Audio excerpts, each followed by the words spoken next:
kedudukan yang sangat fundamental dalam sistem ketatanegaraan Indonesia. Keberadaannya tidak hanya berfungsi sebagai dasar negara, tetapi juga sebagai sumber nilai yang menjiwai seluruh kehidupan berbangsa dan bernegara. Dalam konteks konstitusi, Pancasila menempati posisi sebagai norma dasar tertinggi yang menjadi landasan penyusunan Undang-Undang Dasar 1945. Hubungan antara Pancasila dan Undang-Undang Dasar 1945 bukanlah hubungan yang terpisah, melainkan hubungan integral yang saling melengkapi. Pancasila memberikan arah filosofis dan moral, sementara Undang-Undang Dasar 1945 menjadi penjabaran hukum tertulis dari nilai-nilai tersebut. Poin pertama, Pancasila dan Undang-Undang 1945. Kedudukan Pancasila dalam konstitusi Pancasila memiliki kedudukan yang konstitutif, menjadi dasar berdirinya negara, dan regulatif, menjadi pedoman penyelenggaraan negara. Hal ini ditegaskan dalam pembukaan Undang-Undang Dasar 1945 alinea keempat yang memuat 5 sila Pancasila. Dengan demikian, Undang-Undang Dasar 1945 adalah penjabaran yuridis konstitusional dari Pancasila. Pancasila menjadi sumber dari segala sumber hukum, sementara Undang-Undang Dasar 1945 menjadi hukum dasar tertulis atau basic law yang mengatur struktur dan fungsi negara. Istilah konstitusi diambil dari bahasa Latin, yaitu constitutio, yang artinya menetapkan. Jadi, konstitusi adalah hukum dasar yang mengatur penyelenggaraan negara. Masuk poin selanjutnya, kedudukan Pancasila dalam konstitusi. Pancasila memiliki 2 fungsi utama dalam konstitusi. Yang pertama, fungsi konstitutif. Pancasila menjadi dasar normatif berdirinya negara. Tanpa Pancasila, Indonesia tidak memiliki landasan ideologis yang menyatukan keragaman suku, budaya, dan agama. Kedudukan konstitutif ini membuat Pancasila menjadi fondasi yang tidak dapat dihapus atau diganti oleh kekuatan politik manapun. Yang kedua, fungsi regulatif. Setiap penyelenggaraan kekuasaan negara harus mengacu kepada nilai-nilai Pancasila. Artinya, Pancasila menjadi pedoman moral, etika, dan arah kebijakan dalam membuat aturan serta menyelenggarakan pemerintahan. Poin selanjutnya, hubungan Pancasila dan Undang-Undang Dasar 1945. Yang pertama, hubungan integral. Pancasila menjiwai seluruh pasal dalam Undang-Undang Dasar 1945. Semua ketentuan konstitusi hanya sah apabila sesuai dengan nilai Pancasila. Poin 2, hubungan hierarkis. Terdapat hubungan bertingkat. Pancasila berada pada posisi paling tinggi atau ground norm, sementara Undang-Undang Dasar 1945 menjadi norma dasar negara atau basic law. Poin selanjutnya, hubungan fungsional. Pancasila memberikan nilai dan arah, sedangkan Undang-Undang Dasar 1945 memuat bentuk konkret dari nilai tersebut dalam aturan hukum. Contoh, nilai demokrasi, sila keempat. dijabarkan melalui pasal tentang pemilu, DPR, MPR, dan mekanisme perwakilan rakyat. Poin selanjutnya, hubungan dinamis dan adaptif. Undang-Undang Dasar 1945 dapat mengalami perubahan mengikuti perkembangan zaman. Sedangkan Pancasila tetap menjadi acuan yang tidak berubah. Jadi, Pancasila adalah kompas ideologis dari sistem ketatanegaraan.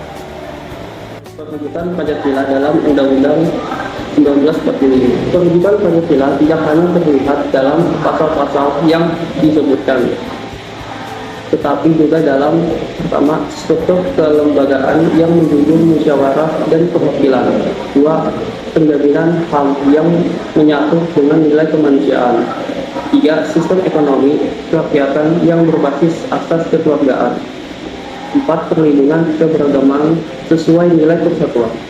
Dengan demikian, Pancasila tidak hanya disebut dalam pembukaan, tetapi menjadi konstitusi hidup, living constitution, yang bergerak bersama perkembangan masyarakat. Makna konstitusional Pancasila. Sebagai ideologi konstitusional, Pancasila bukan sekedar slogan, melainkan identitas resmi dan dogma dari Undang-Undang Dasar NKRI tahun 1945. Sebagai ideologi konstitusional, Pancasila berfungsi sebagai kompas interpretasi, artinya setiap pasal dalam konstitusi tidak boleh ditafsirkan secara bebas, melainkan harus selaras dengan nafas, keluhan kemanusiaan, persatuan, kerakyatan, dan keadilan sosial. Jika terjadi sengketa penafsiran hukum di Mahkamah Konstitusi, maka nilai Pancasila adalah rujukan finalnya. Dua, sebagai norma fundamental negara dalam teori Hans Kelsen, Pancasila merupakan konstitusi yang berada pada tingkat tertinggi dari piramida norma hukum. Tiga, sebagai pusat persatuan, Pancasila memastikan bahwa konstitusi tidak terjebak pada individualisme atau liberalisme ekstrim, tetapi tetap sesuai jati diri bangsa. Dua, perubahan Undang-Undang Dasar 1945 dan implikasinya terhadap demokrasi Pancasila pengembangan. A. Latar belakang perubahan Undang-Undang Dasar. Terdapat beberapa latar belakang tambahan. Pertama, tuntutan globalisasi yang mengharuskan Indonesia memiliki sistem pemerintahan modern dan transparan. Dua, perlunya penguatan hak-hak sipil dan politik setelah era pemerintahan otoriter. Tiga, dorongan untuk menciptakan pemerintahan yang bersih, clean governance, dan bebas KKR. Bagian B, penjelasan Amandemen 1 secara mendalam. Amandemen 1 fokus pada demokrasi dan HAM. Ini menjadi fondasi penting munculnya kebebasan pers, hak politik, warga, dan penguatan fungsi legislatif. Amandemen 2 mengatur tatanan pemerintahan daerah dan memperbaiki keseimbangan kekuasaan pusat daerah. Otonomi daerah menjadi tonggak penting pemerintahan pembangunan. Bagian berikutnya, Amandemen 3 mengubah sistem pemilihan presiden dari dipilih MPR menjadi dipilih langsung oleh rakyat. Tujuannya memperkuat legitimasi dan mencegah manipulasi politik elit. Amandemen 4 menyempurnakan struktur lembaga negara modern seperti MK, KY, BPK, serta menegaskan arah pembangunan ekonomi dan pendidikan. C. Implikasi amandemen terhadap demokrasi Pancasila pengembangan. 1. Meningkatnya kedaulatan rakyat. Pemilihan langsung menciptakan keterlibatan rakyat yang lebih besar. 2. Pemisahan kekuasaan lebih jelas. Konsep checks and balance menciptakan negara hukum yang kuat dan mencegah kekuasaan absolut. 3. Perlindungan HAM lebih kuat. Menjamin kebebasan berkumpul, berpendapat, dan hak atas keadilan. 4. Akuntabilitas pemerintahan meningkat. Masa jabatan presiden dibatasi 2 periode sehingga mencegah munculnya pemimpin otoriter. 5. Demokrasi semakin partisipatif. Partisipasi publik dalam kebijakan pemerintah semakin terbuka melalui internet, media, dan ruang publik lainnya. D. Tantangan pasca amandemen pengembangan.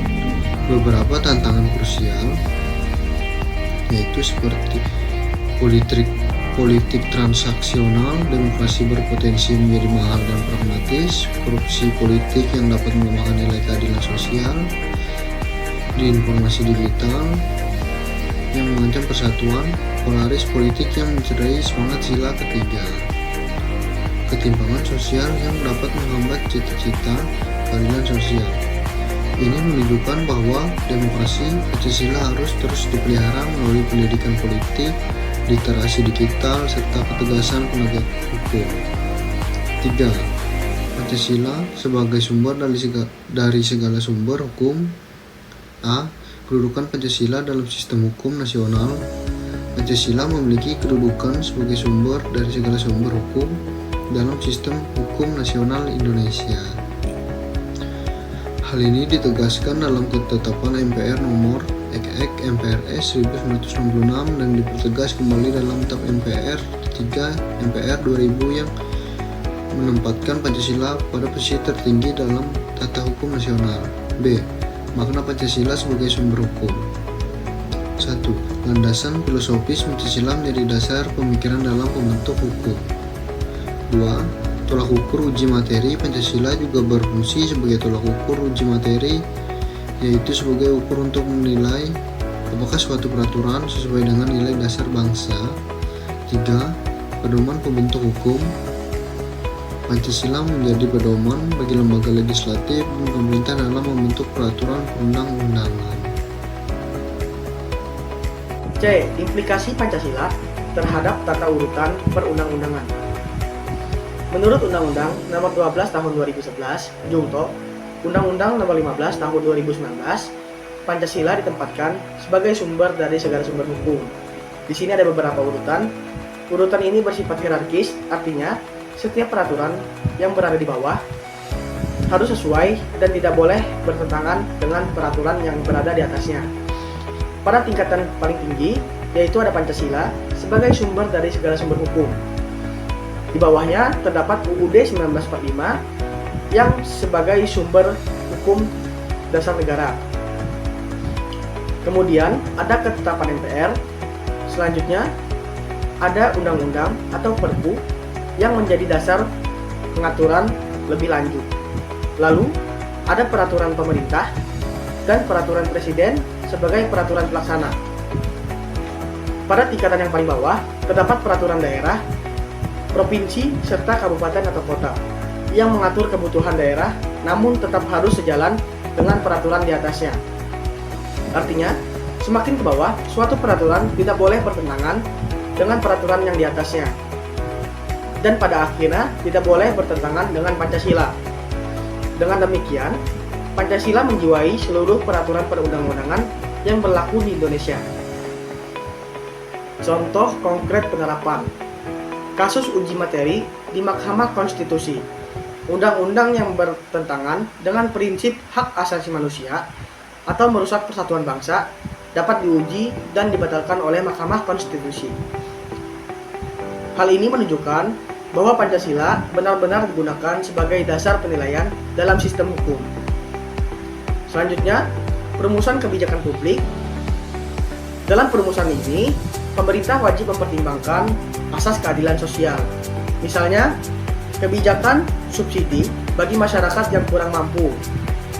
Ini merupakan bentuk penerapan sila keadilan sosial. Selanjutnya, hukum adat. Hukum adat diakui sepanjang tidak bertentangan dengan Pancasila dan UUD 1945 sebagaimana diatur dalam pasal 18B ayat 2 di dalam UUD 1945. Hal ini menunjukkan bahwa Pancasila menjadi batas sekaligus pedoman dalam pengakuan hukum di masyarakat.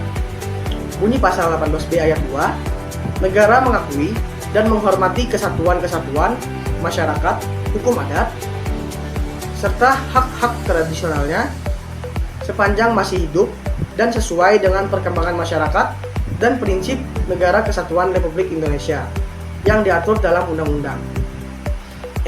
Peran Pancasila sebagai identitas hukum nasional. Pancasila tidak hanya memberi legitimasi hukum, tetapi juga memastikan hukum Indonesia memiliki karakter nasional yang berbeda dari negara lain. Artinya, Pancasila tidak hanya berfungsi sebagai dasar pembentukan hukum, tetapi juga memastikan bahwa sistem hukum di Indonesia memiliki karakter dan jati diri sendiri yang berbeda dari sistem hukum negara lain. Sebagai contoh, dalam pembentukan undang-undang, nilai keadilan sosial menjadi pertimbangan utama agar hukum di Indonesia tidak hanya menguntungkan kelompok-kelompok tertentu.